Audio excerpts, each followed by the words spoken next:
ಬೇಡ, ದಯವಿಟ್ಟು ನನ್ನ ಮಾತು ಕೇಳು. ಈಗ ಬೇಡ. ಚಿತ್ತದಲ್ಲಿ ಶಂಕೆ ಬೇಡ, ಚಿತ್ತದಲ್ಲಿ ಶಂಕೆ ಬೇಡ, ಮತ್ತೆ ನೋಡಿಲ್ಲ ಕೈವಾಡ, ಮತ್ತೆ ನೋಡಿಲ್ಲ ಕೈವಾಡ.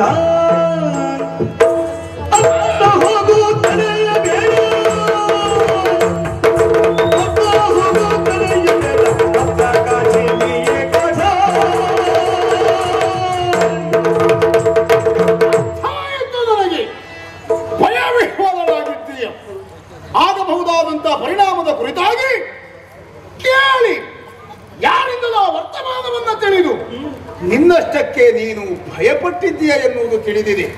ಹಾಗಾದ್ರೆ ನಿನ್ನ ಆ ಚಿತ್ತದಲ್ಲಿ ಒಂದು ಶಂಕೆ ಮೊಳೆತಿದೆ.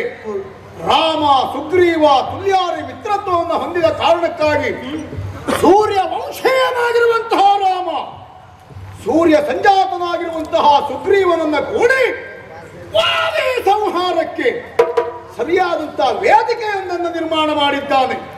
ಆ ಕಾರಣಕ್ಕಾಗಿ ರಾತ್ರಿಯ ಕಾಲದಲ್ಲಿ ಊಟವನ್ನು ಹೂಡಿ ನನ್ನನ್ನು ಯುದ್ಧಕ್ಕೆ ಕರೆಯುತ್ತಾ ಇದ್ದಾನೆ. ತಾರಾ, ನನ್ನನ್ನು ಚೆನ್ನಾಗಿ ಬಲ್ಲವಳು ನೀನು, ನನ್ನ ಪರಾಕ್ರಮ ಏನು ಎನ್ನುವುದನ್ನು ತಿಳಿದವಳು ನೀನು. ಒಬ್ಬ ಸುಗ್ರೀವನ ಕಥೆ ಬಿಡು, ಆ ರಾಮನೇನು ಅವನ ತಂದೆಯ ಇಲ್ಲಿಗೆ ಬಂದರೂ ಸಹ ಈ ವಾಲಿಯನ್ನು ಸೋಲಿಸುವುದಕ್ಕೋ ಕೊಲ್ಲುವುದಕ್ಕೋ ಸಾಧ್ಯವೇ ಇಲ್ಲ. ಹಾಗಾದ್ರೆ ನೀನೀಗ ಮಾಡಬೇಕಾದದ್ದು ನಿನ್ನ ತಲೆಯಲ್ಲಿ ಹುಕ್ಕಿರುವಂತಹ ಈ ಸಂಶಯವನ್ನ ದೂರ ಮಾಡು. ತನ್ನ ಗಂಡನ ಪಾಲಿಗೆ ಅಪಜಯವಾಗುತ್ತದೆ ಎನ್ನುವಂತಹ ಅನುಮಾನದಿಂದ ಈಚೆ ಬಂದು ಯೋಚನೆ ಮಾಡು. ನಾನು ಕಟ್ಟಿ ಬೆಳೆಸಿರುವಂತಹ ಈ ನಮ್ಮ ಕಿಷ್ಕಿಂದೆಯನ್ನು ಉಳಿಸಿಕೊಳ್ಳುವಲ್ಲಿ, ನನ್ನತನವನ್ನು ನಾನು ಮೆರೆಸುವಲ್ಲಿ ಸುಗ್ರೀವನಲ್ಲಿ ಖಾಡಾಖಾಡಿಯಾದಂತಹ ಹೋರಾಟವನ್ನು ನಡೆಸ್ತೇನೆ. ಸಂಶಯವನ್ನು ದೂರ ಮಾಡಿ ಶಾಂತ ಚಿತ್ತಳಾಗಿ ನೀನು ಇಲ್ಲಿಯೇ ಇರು. ಆ ಬಳಿಕ ಸುಗ್ರೀವನನ್ನ ಎದುರಿಸಿರುವಂತಹ ವಾಲಿಯ ಕೈವಾಡ ಹೇಗೆ, ಎಷ್ಟು, ಏನು ಎನ್ನುವುದನ್ನು ನೀನೇ ಮುಕ್ತ ಕಂಠದಿಂದ ಶ್ಲಾಘಿಸುವ ಹಾಗೆ ಮಾಡ್ತೇನೆ. ಭಯಪಡಬೇಡ, ಈಗಲೇ ಹೋಗ್ತೇನೆ, ವಿಶ್ರಾಂತಿಯನ್ನು ಪಡೆದುಕೋ ಹೋಗ್ತೇನೆ.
ಸುಗ್ರೀವನ ಅಹಂಕಾರವನ್ನು ಮುರಿಯಬೇಕು ಅಂತಾದರೆ ನಾನು ಈಗಾಗಲೇ ಹೊರಡಲೇಬೇಕು.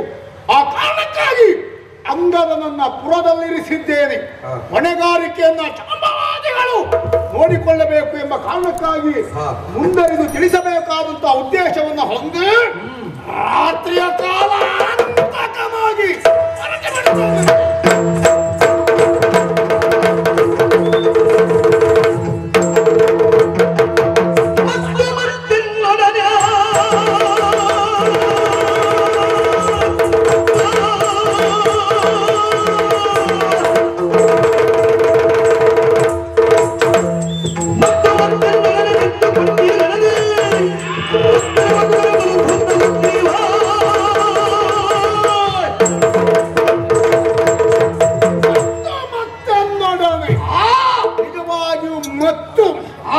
ಮತಿಯನ್ನು ಅಡರಿದೆ ಎನ್ನುವುದಕ್ಕೆ ಅಸಾಧ್ಯವೇ ಇಲ್ಲ. ಸುಗ್ರೀವ ಹೆಂಡತಿ ಬೇಕು ಎನ್ನುವ ಮತ್ತು ಹೆಂಡತಿಯನ್ನ ಕಳೆದುಕೊಂಡಿರುವಂತಹ ಮತ್ತು ರಾಮನ ಸತ್ಯ ದೊರಕಿದೆ ಎನ್ನುವಂತಹ ಮತ್ತು ಏನನ್ನೋ ಸಾಧಿಸ್ತೇನೆ ಎನ್ನುವಂತಹ ಮತ್ತು ಅಣ್ಣನನ್ನ ಎದುರಿಸ್ತೇನೆ ಎನ್ನುವಂತಹ ಮತ್ತು ಹೆಂಡತಿಯನ್ನ ಪಡಿತೇನೆ ಎನ್ನುವಂತಹ ಮತ್ತು ನನ್ನ ಪೀಠವನ್ನ ಮತ್ತೆ ಏರ್ತೇನೆ ಎನ್ನುವಂತಹ ಮತ್ತು ಅನೇಕ ಮತ್ತುಗಳು ನಿನ್ನ ತಲೆಯನ್ನ ಅಡರಿದೆ. ಇನ್ನಲ್ಲ ಮತ್ತಲ್ಲ, ಈ ಪ್ರಪಂಚದಲ್ಲೇ ನೀನು ದಯಚಾಗಿ ಮಾಡ್ತೇನೆ.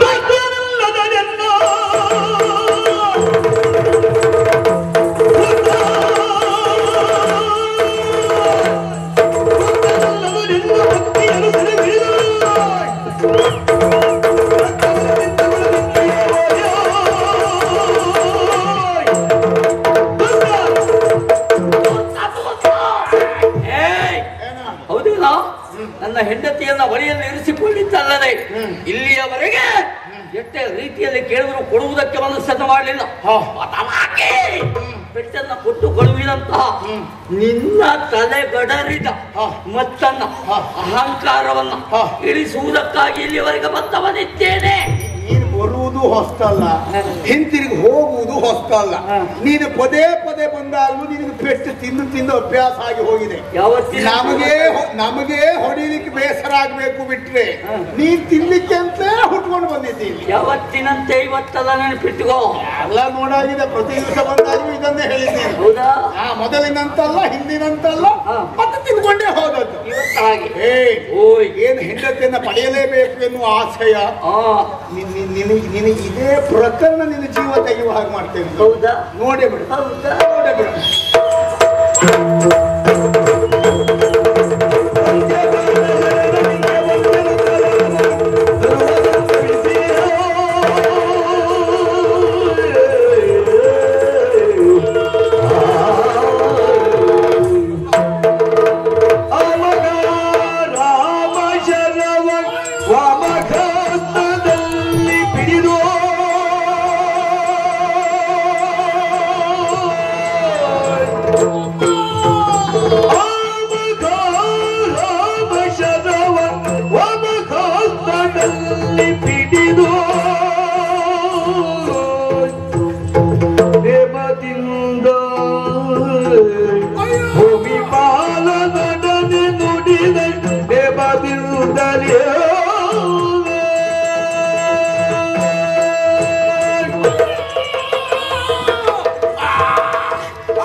ಸುಗ್ರೀವನ ಜೊತೆಯಲ್ಲಿ ಖಾಡಿಯಾಗಿ ಹೋರಾಟವನ್ನು ನಡೆಸ್ತಾ ಇದ್ದೆ.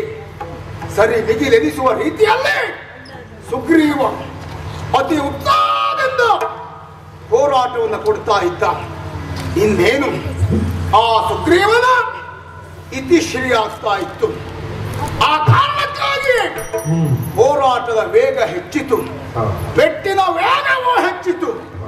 ಆ ಕಡೆ ಈ ಕಡೆ ಸುತ್ತ ಮುತ್ತ ತಿರುಗುವಾಗ ಯಾರು ಏನು ಎತ್ತ ಎನ್ನುವ ಪರಿವಲ್ಲದೆ ಸುಗ್ರೀವನ ಬೆನ್ನಿಗೆ ಬಲವಾದ ಏಟನ್ನು ನೀಡುತ್ತಾ ಇದ್ದೆ. ಏಟನ್ನು ನೀಡುತ್ತಾ ನೀಡುತ್ತಾ ಸುಗ್ರೀವನ ಕಥೆ ಮುಗಿಯಿತೇನೋ ಎಂಬ ಹಾಗೆ ಕಣ್ಣರಳಿಸಿ ನೋಡುತ್ತಾ ಇರುವ ಸಂದರ್ಭ ಎಲ್ಲಿಂದಲೋ ಬಂದಿರುವಂತಹ ಬಾಣವೊಂದು ನನ್ನ ಉದರದ ಎಡಭಾಗವನ್ನು ಪ್ರವೇಶಿಸುವುದಕ್ಕೆ ಮುಂದಾಗ್ತಾ ಇದೆ. ವೇಗವಾಗಿ ಬಂದ ಈ ಸರಳ ಇನ್ನೇನು ಈ ವಾದಿಯ ಉಸಿರನ್ನ ನಿಲ್ಲಿಸುವುದಕ್ಕೆ ಮುಂದಾಗ್ತಾ ಇದೆ. ನನ್ನ ವಾಮಹಸ್ತದಿಂದ ಒಳ ನುಗ್ಗುತ್ತಿರುವಂತಹ ಸರಳನ್ನ ನನ್ನ ಎಡಗೈಯಿಂದಲೇ ತಡೆದು ನಿಲ್ಲಿಸಿದ್ದೇನೆ. ಯಾರಾಗಿರಬಹುದು?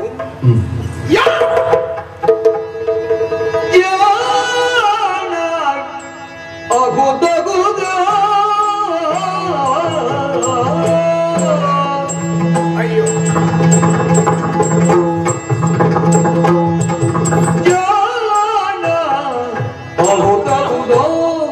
ಸಂಗನ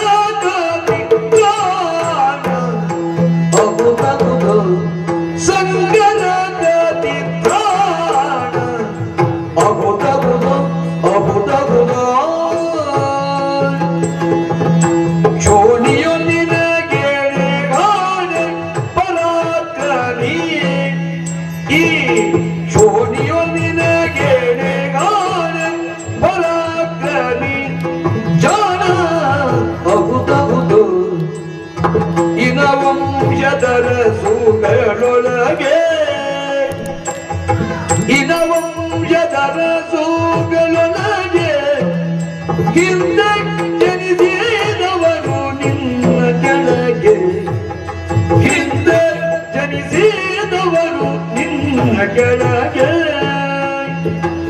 ಘನ ಚೋರತನವ ಕಂಡಿದೆ ಘನ ಚೋರತನದ ಶಿಖಂಡಿ ವಿದ್ಯೆಯನ್ನೆಷ್ಟೋ ದಿನ ಸಾಧಿಸಿದೆಯೋ ನೀನು ಎಷ್ಟೋ ದಿನ ಸಾಧಿಸಿದೆಯೋ ನೀನು ಲಂಡಿಗಳ ದುರ್ಗುಣವ ಕೈಗೊಂಡೆಯೇನು ಲಂಡಿಗಳ ದುರ್ಗುಣವ ಕೈಗೊಂಡೆಯೇನು ನಿನ್ನಂತ ಜನರಿಲ್ಲ ಸಾಕ್ಷಿಗಿನ್ನು ರಾಘವ ಬಲುಜಾಣ ಬಲುಜಾಣ ಜಾಣ ಅಗುದಗುದ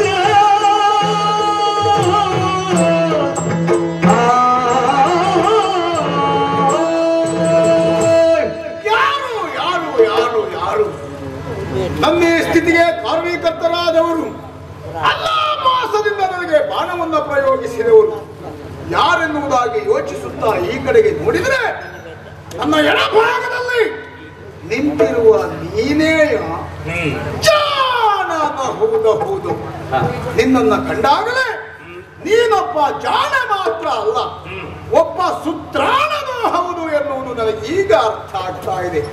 ಅದಲ್ಲದೆ ಇದ್ರೆ ಇಂತಹ ಒಂದು ಕಾರ್ಯವನ್ನು ಮಾಡಬೇಕು ಅಂತಾದ್ರೆ ಅದಕ್ಕೆ ಬೇಕಾದಂತಹದ್ದು ಜಾಣತನವಷ್ಟೇ, ಶೂರತನದ ಅಗತ್ಯ ಇರುವುದಿಲ್ಲ.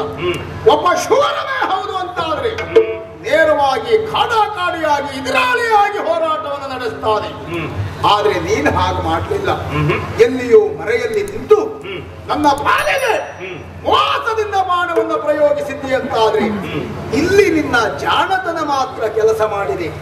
ಹಾಗಾದ್ರೆ ಈ ಜಾಣತನವನ್ನು ನೀನು ಪ್ರಯೋಗಿಸಿದ್ದಾದ್ರೂ ಯಾಕಾಗಿ, ಯಾರಿಗಾಗಿ, ಯಾವ ಸಾರ್ಥಕತೆಗಾಗಿ ಎನ್ನುವುದರ ಕುರಿತಾಗಿ ಎಲ್ಲ ಆಲೋಚಿಸುತ್ತಾ ಹೋಗುವ ಹಾಗೆ ಇಂತಹ ಒಂದು ವಿದ್ಯೆಯನ್ನ ನಿನಗೆ ಹೇಳಿಕೊಟ್ಟವರು ಯಾರು, ಇಂತಹ ಶಿಖಂಡಿ ವಿದ್ಯೆಯನ್ನ ನಿನಗೆ ಕಲಿಸಿದವರು ಯಾರು, ನೇರವಾಗಿ ಯುದ್ಧ ಮಾಡುವ ಯೋಗ್ಯತೆ ಇಲ್ಲದೆ ಇದ್ರೆ ರಣಾಂಗಣದತ್ತ ಮುಖ ಮಾಡದೆ ಹೇಡಿಯ ಹಾಗೆ ಮೂಲೆಯನ್ನು ಹಿಡಿದು ಕುಳಿತಿರಬೇಕು.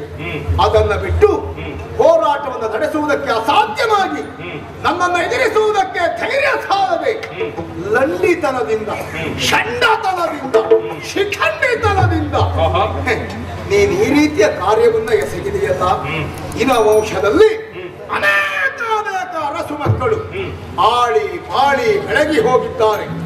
ಚರಿತ್ರೆಯ ಪುಟಗಳಲ್ಲಿ ಇನ ವಂಶದ ಅರಸರ ಕೀರ್ತಿ ಎನ್ನುವುದು ಶ್ವೇತ ಶುಭ್ರವಾಗಿ ಹೊಳೆಯುತ್ತಾ ಇದೆ. ಆ ಪರಂಪರೆಯಲ್ಲಿಯೇ ಬಂದವನಲ್ಲವೇ ನೀನು ಮಾಡಿರುವಂತಹ ಈ ಕಾರ್ಯ ಶ್ವೇತ ಶುಭ್ರವಾದಂತಹ ಅವರ ವ್ಯಕ್ತಿತ್ವಕ್ಕೆ ಒಂದು ಕಪ್ಪು ಚುಕ್ಕೆಯಲ್ಲದೆ ಇನ್ನೇನು. ಇಂತಹ ಕಾರ್ಯಕ್ಕೆ ನಿನ್ನನ್ನ ನೀನು ತೊಡಗಿಸಿಕೊಂಡಿದ್ದೀಯ ಅಂತಾದ್ರೆ ನೀನು ಅವನೇ ಅಲ್ಲವ. ನೀನೇ ದಶರಥನೆಂಬ ನೃಪತಿಯ ಸೋನು, ನೀನೇ ದಶರಥನೆಂಬ ನೃಪತಿಯ ಸೋನು, ಸಾಮ್ರಾಜ್ಯಕ್ಕೆ ಸಲ್ಲದೆ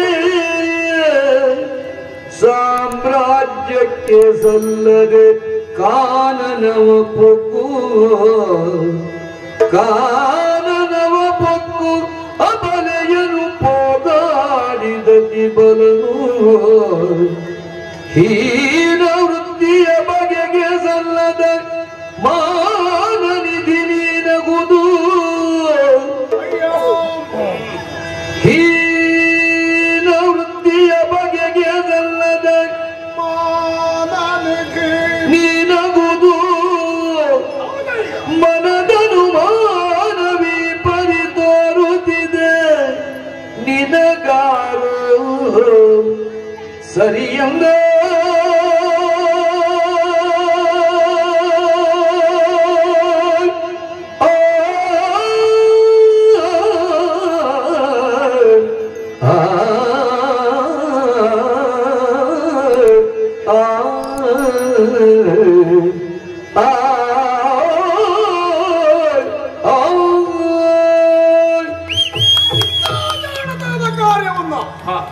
ಮಾಡಿರುವವರು ಯಾರು ಯಾರು ಯಾರು ನನ್ನ ಕಣ್ಣೆದುರಿನಲ್ಲಿ ರಾರಾಜಿಸುತ್ತಾ ಇರುವ ನಿನ್ನನ್ನು ತದೇಕ ಚಿತ್ತದಿಂದ ತದೇಕ ದೃಷ್ಟಿಯಿಂದ ನೋಡ್ತಾ ಇದ್ದೇನೆ. ನಮ್ಮವರೆಲ್ಲ ಆಡಿಕೊಳ್ತಾ ಇದ್ರು, ನಮ್ಮವರೆಲ್ಲ ಹಾಡುತ್ತಾ ಇದ್ರು. ಯಾರ ವ್ಯಕ್ತಿತ್ವದ ಕುರಿತಾಗಿ? ನಿನ್ನ ವ್ಯಕ್ತಿತ್ವದ ಕುರಿತಾಗಿ. ಹಾಗಾದ್ರೆ ನೀನೆ ದಶರಥನೆಂಬ ನೃಪತಿಯ ಸೂನು, ಅಯೋಧ್ಯೆಯ ಅಧೀಶನಾಗಿರುವಂತಹ ದಶರಥ ಚಕ್ರವರ್ತಿಯ 3 ರಾಣಿಯರಿಂದ ಪಡೆದಿರುವ 4 ಮಕ್ಕಳಲ್ಲಿ ಹಿರಿಯನಾದಂತಹ ರಾಮ ಅಂದ್ರೆ ನೀನೇಯ? ಯೋಗ ಯೋಗ್ಯತೆ ಭಾಗ್ಯ ಸಂಪನ್ನತೆ ಇದ್ದದ್ದೇ ಹೌದು ಅಂತಾದ್ರೆ ತಂದೆಯ ಆನಂತರದಲ್ಲಿ ಅಯೋಧ್ಯೆಯ ಧರ್ಮ ಸಿಂಹಾಸನವನ್ನ ಏರಿ ರಾರಾಜಿಸಬೇಕಾದಂತಹ ವ್ಯಕ್ತಿ ನೀನಾಗಿದ್ದೆ. ಆದ್ರೆ ಏನು ಮಾಡೋಣ, ಸಾಮ್ರಾಜ್ಯಕ್ಕೆ ಸಲ್ಲದೆ ವನವಾಸ ದೀಕ್ಷೆಯನ್ನು ಕೈಗೊಂಡು ಅಯೋಧ್ಯೆಯ ಪಟ್ಟಣವನ್ನ ಬಿಟ್ಟು ತಮ್ಮನನ್ನು ಮಡದಿಯನ್ನು ಸೇರಿಕೊಂಡು ಕಾನನವನ್ನ ಸೇರಿಕೊಂಡವನಂತೆ ನೀನು ವನವಾಸದಲ್ಲಿ ಕಾಲ ಕಳೆಯುತ್ತಾ ಇರುವಂತಹ ಸಂದರ್ಭ, ಆ ವನದಲ್ಲಿ ಸಂಚರಿಸುತ್ತಾ ಇರುವಾಗ ನಿನ್ನ ಮಡದಿಯಾಗಿರುವಂತಹ ಸೀತೆಯನ್ನ ನೀನು ಕಳೆಕೊಂಡೆಯಂತೆ. ರಾಮ ಮಡದಿಯನ್ನ ಕಳೆದುಕೊಂಡು ಆ ಕುರಿತಾದಂತಹ ಚಿಂತೆಯಲ್ಲಿ ಮುಂದುವರಿಯುತ್ತಾ ಬಂದವ ನೀನು. ನಿನ್ನ ಕುರಿತಾಗಿ ಯೋಚಿಸಿದ್ರೆ ಅಯ್ಯೋ ಅನ್ನಿಸ್ತಾ ಇದೆ. ಕಾರಣ ನಿನ್ನ ಮಡದಿಯನ್ನ ನೀನು ಪಡೆದುಕೊಳ್ಳುವಲ್ಲಿ ಅಥವಾ ನಿನ್ನ ಮಡದಿಯ ಇರಸರಿಕೆಯನ್ನ ತಿಳಿಯುವಲ್ಲಿ ಸಹಾಯಕ್ಕಾಗಿ ನೀನು ಯಾಚಿಸಿದ್ದು ಯಾರಲ್ಲಿ? ಇವನು ನಿನಗೆ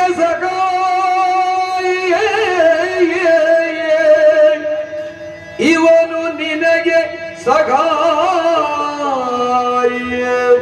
ನೀನಿವನ ಬಲದಲ್ಲಿ ನಿನ್ನ ವೈರಿಯ ತವಿಸುವುದು ತಪ್ಪಲ್ಲ. ನೀನಿವನ ಬಲದಲ್ಲಿ ನಿನ್ನ ವೈರಿಯ ತವಿಸುವುದು ತಪ್ಪಲ್ಲ.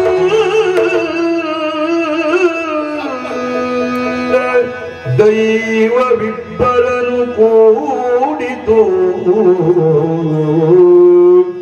ದೈವ ಇಬ್ಬರನು ಕೂಡಿತು. ಪವನದಲ್ಲಿ ಪಾವಕನ ಕೂಡಿದ ಅವನ ಸಂಗತಿಸಿದುದು, ಪವನದಲ್ಲಿ ಪಾವಕನ ಕೂಡಿದ ಅವನ ಸಂಗತಿಸಿದುದು ಪಲ್ಲರೇ. ಇದು ವಿಚಿತ್ರ, ವಿಚಿತ್ರ, ಇದು ವಿಚಿತ್ರವು ವಿಚಿತ್ರ. ಕಾಲಗತಿಯಿಂದ ರಸ ಕೇಳೆಂದ ಇವನು ನಿನಗೆ ಸಹಾಯ.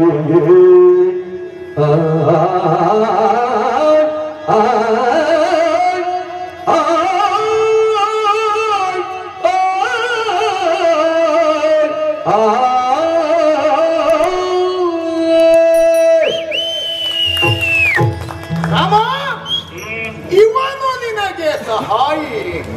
ಮಡದಿಯನ್ನ ಕಳೆದುಕೊಂಡಿರುವಂತಹ ನೀನು ನಿನ್ನ ಮಡದಿಯನ್ನ ಪಡೆಯಬೇಕೆಂಬ ಕಾರಣಕ್ಕಾಗಿ ಹೀಗೆ ಕಾಡಿನಲ್ಲಿಯೇ ಸಂಚರಿಸುತ್ತಾ ತಮ್ಮನೊಂದಿಗೆ ಬರ್ತಾ ಇದ್ದೀಯಂತೆ.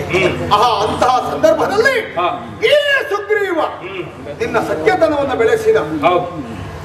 ಯಾವುದೋ ಕಾರಣಕ್ಕಾಗಿ ನಿನ್ನ ಮಡದಿಯನ್ನ ಪಡೆಯುವಲ್ಲಿ ಅವನಿಗೆ ಸಹಾಯ ಮಾಡುತ್ತಾನೆ ಎಂಬ ಕಾರಣಕ್ಕಾಗಿ ನೀನು ಅವನಿಗೆ ಮಾತನ್ನ ಕೊಟ್ಟು ಬಿಟ್ಟೆಯಂತೆ. ಆಶ್ಚರ್ಯ! ಒಂದು ವಿಭಾಗದಲ್ಲಿ ಸಮಾನ ದುಃಖಿಗಳಾಗಿರುವಂತಹ ನೀವು ಆ ರೀತಿಯಾದಂತಹ ಸಮಾನಶೀಲತೆಯ ಮಿತ್ರತ್ವವನ್ನು ಪಡೆದಿರಿ ಅಂತಾದ್ರೆ ಅದು ಆಶ್ಚರ್ಯ ಅಲ್ಲ. ಎಲ್ಲಿಯೋ ದೂರದ ಲಂಕೆಯಲ್ಲಿರುವಂತಹ ನಿನ್ನ ಮಡದಿಯನ್ನ ಹಿಂದೆ ಪಡೆಯುವಲ್ಲಿ ಈ ಸುಗ್ರೀವ ನಿನಗೆ ಸಹಾಯಿ. ಅವನ ಬಲವನ್ನ ನಂಬಿ ನೀನು ಆ ಲಂಕಾ ಸಾಮ್ರಾಜ್ಯವನ್ನ ಸೇರಿ ಸೀತೆಯನ್ನ ಹಿಂದಕ್ಕೆ ಪಡೆಯುವುದಕ್ಕೆ ಸಾಧ್ಯವ? ಇಲ್ವೇ? ಒಂದು ಯೋಚನೆ ಮಾಡಿ ನೋಡು ರಾಮ. ಏನು? ನನ್ನಿಂದಲೇ ಸೋತು ಪವನೆಯನ್ನು ಅನುಭವಿಸಿ ದೂರದಲ್ಲಿ ನನ್ನ ಕಣ್ಣಿಗೆ ಕಾಣದೇ ಇರುವ ಹಾಗೆ ಅಡಗಿ ಕುಳಿತುಕೊಂಡ ಸುಗ್ರೀವ ನೀನು ಬಂದ ಕ್ಷಣ ಎದ್ದು ಬಂದ. ನಿನ್ನಿಂದ ಸಹಾಯ ಸಿಗುತ್ತದೆ ಎನ್ನುವ ಕಾರಣಕ್ಕಾಗಿ ನಿನಗೆ ಬೇಕಾದಂತಹ ಆಮಿಷವನ್ನ ಒಡ್ಡಿದ. ಆ ಸುಗ್ರೀವನ ಜೊತೆಯಲ್ಲಿ ಸಖ್ಯತನವನ್ನು ಬೆಳೆಸುವ ಬದಲು ನೇರವಾಗಿ ನೀನು ವಾಲಿಯ ಬಳಿ ಬರಬೇಕಿತ್ತು. ಏನು ಮಾಡ್ತಿ? ನನ್ನ ಬಳಿಯೇ ನೀನು ಬಂದೆ ಅಂತಾದ್ರೆ ನಿನ್ನ ಮಡದಿ ಸೀತೆಯನ್ನ ತರುವುದಕ್ಕೆ ಲಂಕೆಗೆ ನಾನೇ ಹೋಗಬೇಕಾದ ಅಗತ್ಯ ಇರುವುದಿಲ್ಲವಾಗಿತ್ತು. ಮತ್ತೆ ನನ್ನ ಬಾಲವನ್ನ ಕಳುಹಿಸ್ತಿದ್ದೆ, ಅಲ್ಲ ನನ್ನ ಬಾಲನನ್ನು ಕಳುಹಿಸ್ತಾ ಇದ್ದೆ. ನನ್ನ ಬಾಲ ಅಂಗದನೇ ಹೋಗಿ ರಾವಣನಿಗೆ ನೀತಿಯ ಮಾತನ್ನ ಹೇಳಿ ನಿನ್ನ ಮಡದಿಯನ್ನ ಕರೆದುಕೊಂಡು ಬರ್ತಾ ಇದ್ದ. ಅದಲ್ಲ ಅಂತಾದ್ರೆ ನನ್ನ ಬಾಲವನ್ನೇ ಲಂಕೆಗೆ ಕಳುಹಿಸ್ತಾ ಇದ್ದೆ. ಸಂಪೂರ್ಣ ಲಂಕಾ ಸಾಮ್ರಾಜ್ಯವನ್ನ ನನ್ನ ಬಾಲದಲ್ಲಿ ಸುತ್ತಿಸಿ ನಿನ್ನ ಪದತಲದಲ್ಲಿ ತಂದು ಬೀಸಾಡುತ್ತಿದ್ದೆ. ಅದನ್ನ ಬಿಟ್ಟೆ ಅವನ ಸತ್ಯತನವನ್ನ ಬೆಳೆಸಿದೆ, ಅವನ ಸಹಾಯವನ್ನ ಯಾಚಿಸಿದೆ. ದೈವ ಕೂಡಿಸಿತು ನಿಮ್ಮಿಬ್ಬರ ಸ್ನೇಹ ಅಂತ ಹೇಳಿದ್ರೆ ಕಂತೆಗೆ ತಕ್ಕ ಪೊಂತೆಯಾದ ಹಾಗೆ. ಏ ರಾಮ, ಹಾಗಾದ್ರೆ ಇಂತಹ ಸತ್ಯತನವನ್ನು ನಡೆಸಿ ಯುದ್ಧಾಪೇಕ್ಷಿತನಾಗಿರುವಂತಹ ಸುಗ್ರೀವನಿಗೆ ಹುರಿದುಂಬಿಸಿ ಇಂತಹ ಕಾರ್ಯವನ್ನು ಎಸಗಿದೆಯಲ್ಲ. ಕ್ಷತ್ರಿಯರಾದಂತಹ ನಿನಗೋ ನಿನ್ನಂಥವರಿಗೋ ಬೇಟೆ ಎನ್ನುವುದು ನಿಷಿದ್ಧ ಅಲ್ಲವೇ? ಆದರೆ ಈ ಬೇಟೆ ಸಿದ್ಧವ. ಧರೆಯೊಳಗೆ ಮೃಗ ಮಾಂಸ ಭೋಜನ, ಧರೆಯೊಳಗೆ ಮೃಗ ಮಾಂಸ ಭೋಜನ ಕನಸುಗಳು ಮನ ಮಾಡುವುದು. ಮೃಗ ಮಾಂಸ ಭೋಜನ ಅರಸುಗಳು ಮನ ಮಾಡುವುದು ದುಶ್ಚರಿತವಲ್ಲಿದು ಶಾಸ್ತ್ರದಲ್ಲಿ. ಶಾಸ್ತ್ರದಲ್ಲಿ ನಿಜ ಧರ್ಮ ಮಾರ್ಗದಲ್ಲಿ, ನಿಜ ಧರ್ಮ ಮಾರ್ಗದಲ್ಲಿ ಪರಿಕಿಸಲು ಕೋಡಗದ ಮಾಂಸವು, ಪರಿಕಿಸಲು ಕೋಡಗದ ಮಾಂಸವು ನರಪತಿಗಳಿಗೆ ಯೋಗ್ಯವೇ, ನರಪತಿಗಳಿಗೆ ಯೋಗ್ಯವೇ ಪೇರು. ಕೋಡಗದ ಮಾಂಸವು ನರಪತಿಗಳಿಗೆ ಯೋಗ್ಯವೇ ಪೇರು. ಅರಸ ಪೇರಸ ಪಿರಿದಗ ಹೇಸಿಕೆಯ ಕೈಗೊಂಡೆ ನೀನು, ಪಿರಿದಗ ಹೇಸಿಕೆಯ ಕೈಗೊಂಡೆ ನೀನೆಂದಾಗ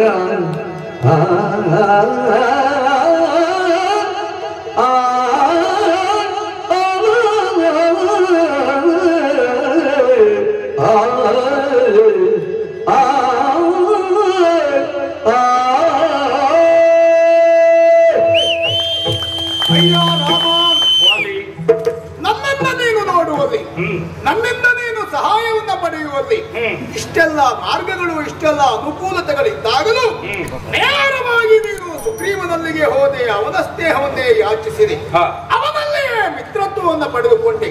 ಹೋಗಲಿ, ಹಾಗಾದ್ರೆ ಅವನ ಮಿತ್ರತ್ವವನ್ನು ಪಡೆದಿರುವಂತಹ ನೀನು ನನ್ನನ್ನ ಕೊಲ್ಲುವುದಕ್ಕೆ ಮುಂದಾದೆ.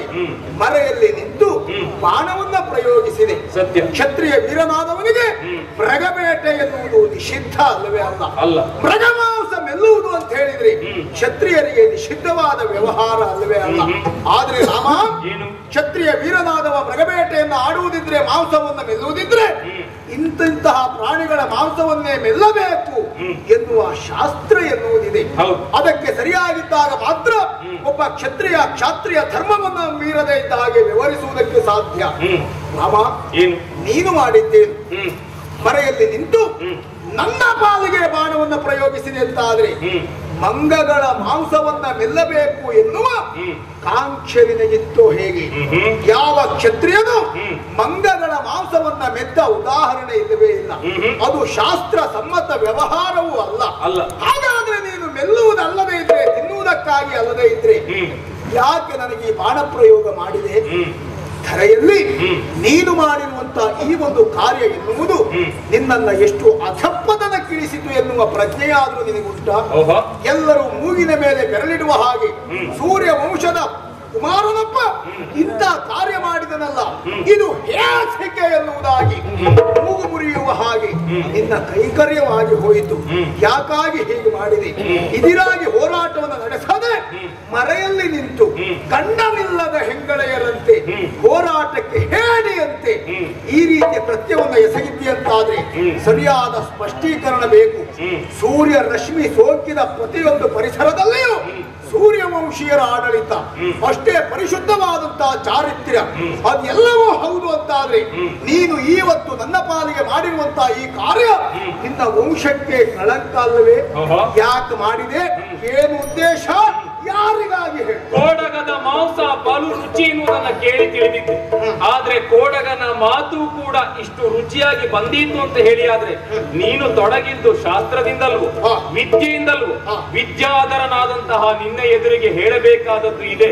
ಅಧಿಪತಿ ಅಲ್ವ ನೀನು? ವಾನರರ ದೀಪಾನಿ ಕೇಳಲ್ಲ ಮಾತ,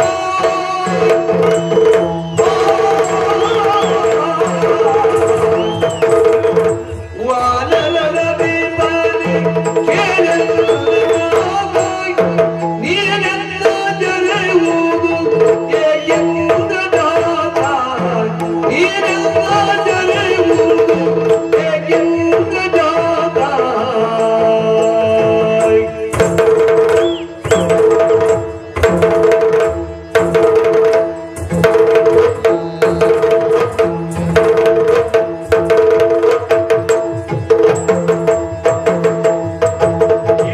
ದಾನವರುಗಳ ದುಷ್ಟರ ತಲೆಗಡಿದು, ದಾನವರುಗಳ ದುಷ್ಟರ ತಲೆಗಡಿದು, ಚೋರಿ ಭಾರವ ಇಳುಗುವುದೆಮ್ಮ ಬಿರುಗೋ, ಚೋರಿ ಭಾರವ ಇಳುಗುವುದೆಮ್ಮ ಬಿರುಗೋ.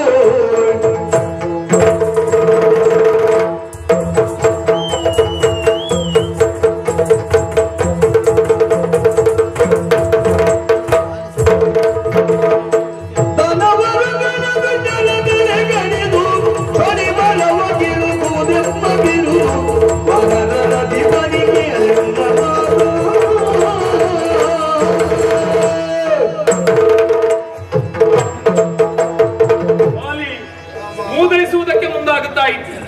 ಆದ್ರೆ ಮೂದಲಿಸುವಂತಹ ನಿನ್ನ ವ್ಯಕ್ತಿತ್ವವನ್ನು ಕಂಡಾಗ ನಾನು ಕಂಡುಕೊಂಡದ್ದು ಯಾವುದು? ಅಧಿಪತಿ ನೀನು. ಅಧಿಪತಿಯಾಗಿ ಹುಟ್ಟಬೇಕು ಅಂತ ಹೇಳಿ ಆದ್ರೆ ಅಷ್ಟದೇವತೆಗಳ ಅಂಶ ಸಂಭೂತರಾಗಿ ಹುಟ್ಟಿಕೊಳ್ಳುತ್ತಾರೆ. ಅದರಲ್ಲಿ ಇಂದ್ರನ ಅಂಶವೂ ಉಂಟಂತೆ.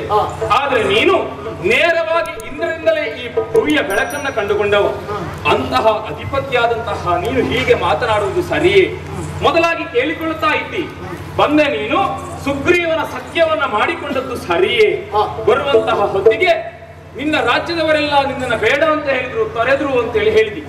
ನೆನಪಿಟ್ಟುಕೋ, ರಾಮ ಯಾವ ಹೊತ್ತಿಗೂ ರಾಜ್ಯವನ್ನ ಬಯಸಿದವನಲ್ಲವೇ ಅಲ್ಲ. ರಾಮ ರಾಜ್ಯವನ್ನ ಜನರು ಬಯಸಿದ್ದಾರೆ ಬಿಟ್ರೆ ನಾನು ಬಯಸಿದವಲ್ಲ. ಮತ್ತೆ ಅಯೋಧ್ಯೆಯಲ್ಲಿಯೇ ಕುಳಿತು ರಾಮರಾಜ್ಯವನ್ನ ಕಟ್ಟಬೇಕು ಎನ್ನುವಂತಹ ಆಕಾಂಕ್ಷೆ ನನ್ನೊಳಗಿಲ್ಲವೇ ಇಲ್ಲ. ನಾನು ಎಲ್ಲಿಗೆ ಹೋಗುತ್ತೇನೋ ಧರ್ಮದ ಮೂಲಕವಾಗಿಯೇ ರಾಮರಾಜ್ಯವನ್ನ ಕಟ್ಟಿ ನಿಲ್ಲಿಸಬೇಕು ಎನ್ನುವಂತಹ ನೆಲೆಯಲ್ಲಿಯೇ ಹೊರಟು ನಿಂತವ. ಅಂತಹ ರಾಮ ರಾಜ್ಯವನ್ನ ಕಟ್ಟುವುದಕ್ಕೆ ಸ್ಫೂರ್ತಿಯ ಸೆಲೆಯಾಗಿ ಒದಗಿ ಬಂದವರು ಬಹಳಷ್ಟು ಮಂದಿ. ಅಂತವರೆಲ್ಲ ಹೇಳಿದಂತಹ ಒಂದೇ ಒಂದು ಮಾತು ಯಾವುದು? ಮುಂದೆ ಇರುವಂತಹ ಋಷ್ಯಮುಖ ಪರ್ವತದಲ್ಲಿ ಸುಗ್ರೀವ ಎನ್ನುವವನಿದ್ದಾನೆ, ಅವನ ಜೊತೆಯಲ್ಲಿ ಸಖ್ಯವನ್ನ ಮಾಡಿಕೋ. ಸಾಮಾನ್ಯದವರು ಹೇಳಿದಲ್ಲ, ಋಷಿಮುನಿಗಳು ಹೇಳಿದ್ರು. ಕಬಂದ ಮೋಕ್ಷವಾದಂತಹ ಹೊತ್ತಿಗೆ ಯಕ್ಷನಾಗಿ ಗಂಧರ್ವನಾಗಿ ಹೇಳಿದಂತಹ ಮಾತು ಆಕಾಶ ಮಾರ್ಗದಲ್ಲಿ, ಅವ ಧರ್ಮಿಷ್ಠನಿದ್ದಾನೆ ಅವನನ್ನ ಸೇರಿಕೋ ಅಂತ ಹೇಳಿದ್ರು. ಆ ನೆಲೆಯಲ್ಲಿ ಇತ್ತ ಕಡೆಯಲ್ಲಿ ಬಂದೆ.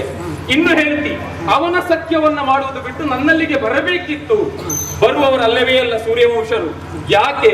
ಸೂರ್ಯವಂಶದವರು ನಮ್ಮಲ್ಲಿಗೆ ಯಾರು ಬರ್ತಾರೋ ಶರಣು ಎನ್ನುವುದಾಗಿ ಅವರನ್ನ ಪರೆಯುವವರು ಬಿಟ್ರೆ ಯಾವ ಹೊತ್ತಿಗೂ ನಾವಾಗಿ ಬಂದು ಬೇಡಿಕೊಂಡು ನಿಮ್ಮನ್ನ ಪರೆಯುತ್ತೇವೆ ಅಂತ ಹೇಳುವವರಲ್ಲವೇ ಅಲ್ಲ. ಸುಗ್ರೀವ ನನ್ನನ್ನ ಪರೆಯಬೇಕು ಅಂತ ಕೇಳಿದ. ಆ ನೆಲೆಯಲ್ಲಿ ಅವನನ್ನ ಪರೆಯುವುದಕ್ಕೆ ಮುಂದಾದೆ.